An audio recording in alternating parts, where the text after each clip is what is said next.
नवल किशोर, आप ही से शुरू करते हैं फिर। नवल किशोर, हार की समीक्षा हालांकि वो तेजस्वी यादव अपने विधायकों के साथ कर रहे हैं, लेकिन आपने भी की होगी। अभी तक क्या निकला आपके उस मंथन में? क्या हुआ जिसकी वजह से हार गए और इतनी बुरी हार गए?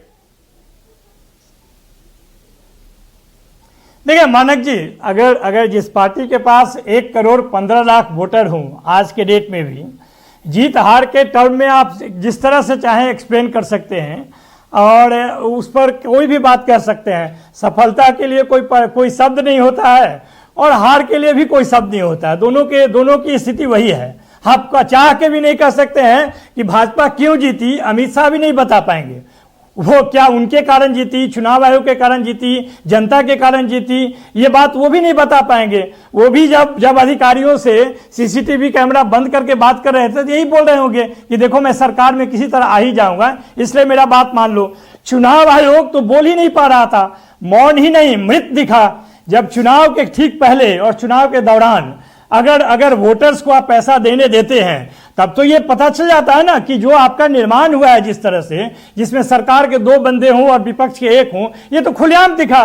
तो जब चुनाव सरकार लड़ेगी और चुनाव आयोग मुख्य दर्शक होगा तो हार जीत तो आप भी जानते हैं कैसे होगा। जहां तक मुद्दों की बात है, अभी बोल रहे थे सर कि जहां तक मुद्दों की बात है, बिहार की जनता की लड़ाई तो हम लड़ रहे थे और आप बोल रहे थे विष पीने की बात। विष तो बिहार की जनता ही पिएगी। जो 20 साल से रोजगार का हो, उद्योग का हो, पलायन का हो, इन्वेस्टमेंट का हो, उन सब मुद्दों पे आप भी जानते हैं। हमने भी सबको बुलाकर हम इतना ही खराब बोल रहे थे तो ये जो आज सरकार में आए हैं या जो बहुमत में आए हैं वो हमारा अनुकरण क्यों कर रहे थे?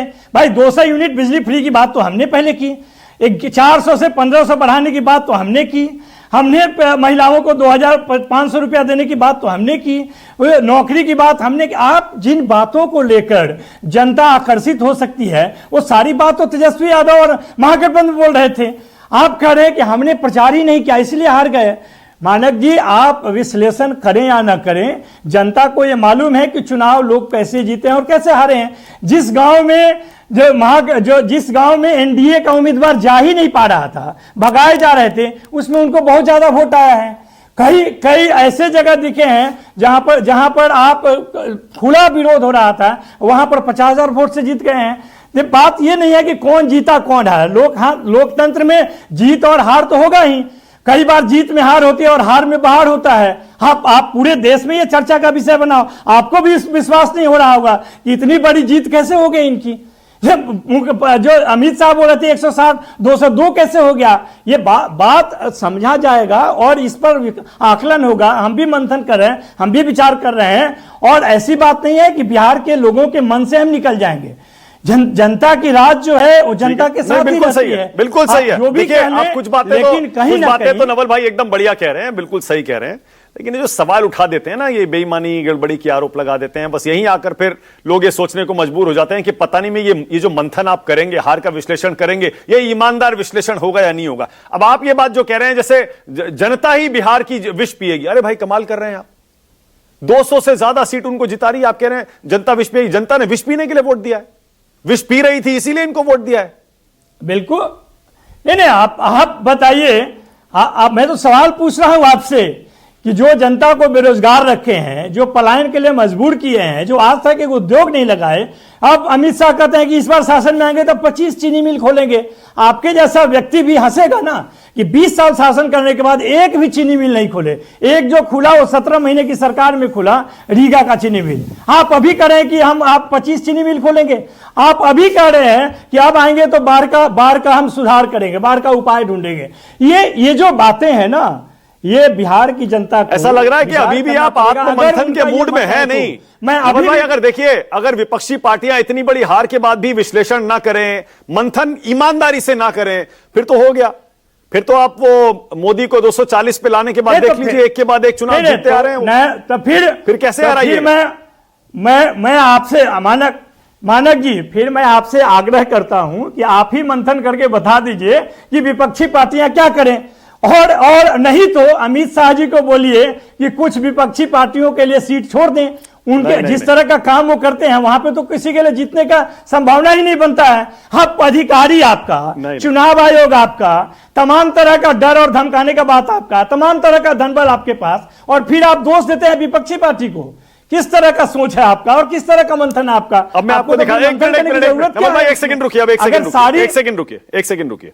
आप कह रहे हैं कि मैं ही बता दूं, नहीं मैं कोई नहीं होता हूं बताने वाला, मुझसे बेहतर आप जानते हैं। भैया आप राजनीतिक दल हैं, आप चुनाव लड़ते हैं, लेकिन आप ही के इंडिया गठबंधन के एक सहयोगी दल हैं डीएमके, उनके मुख्यमंत्री हैं एमके स्टालिन तमिलनाडु के। उन्होंने एक्स पर एक संदेश लिखा था, आपको पता होगा, बिहार के नतीजे के बाद 2 दिन पहले। मैं उसमें से 2 लाइन पढ़ के सुना रहा हूं, आप भी सुनिएगा। वो कहते हैं, election outcomes reflect welfare delivery, social and ideological coalitions, clear political messaging and dedicated management until the last vote is polled. The leaders of the India bloc are seasoned politicians capable of reading the message and planning strategically to address emerging challenges. 3-4 point तो उन्होंने बता दिए चुनाव कैसे जीता जाता है। इसका मतलब वो साफ साफ कह रहे हैं ना, ये बेईमानी गड़बड़ी, इस पर मत जाइए, ये करिए 4 चीजें। बिल्कुल नहीं, मैं बता रहा हूं आपको। नहीं, जवाब तो सुन लीजिए पहले। सही बात उन्होंने बोला। वेलफेयर कार्यक्रम का क्या मतलब होता है कि चुनाव के 1 सप्ताह पहले 10,000 रुपया महिलाओं के खाते में डाल दें। चुनाव के कुछ दिन पहले 400, जो 17 साल 18 साल से चल रहा था, 400 को बढ़ा के 1100 कर दें। आप क्या बात कर रहे हैं? युवा आयोग 20 साल के बाद युवा आयोग बना दें, यही वेलफेयर का मतलब होता है। अगर ये मतलब होता है, हम तो जो बात कर रहे हैं, हम आप भी अधिक हैं, हम ये सारी बातें कह रहे थे, लेकिन हम चूंकि सरकार में नहीं थे तो सरकार ने उसका अनुकरण करके उसने अनाउंस कर दिया। और आपका अगर ये मानना है कि बिहार की जनता चुनाव के समय में इन बातों को सुन के वोट दे दिया है, तो विष तो उसको पीना पड़ेगा।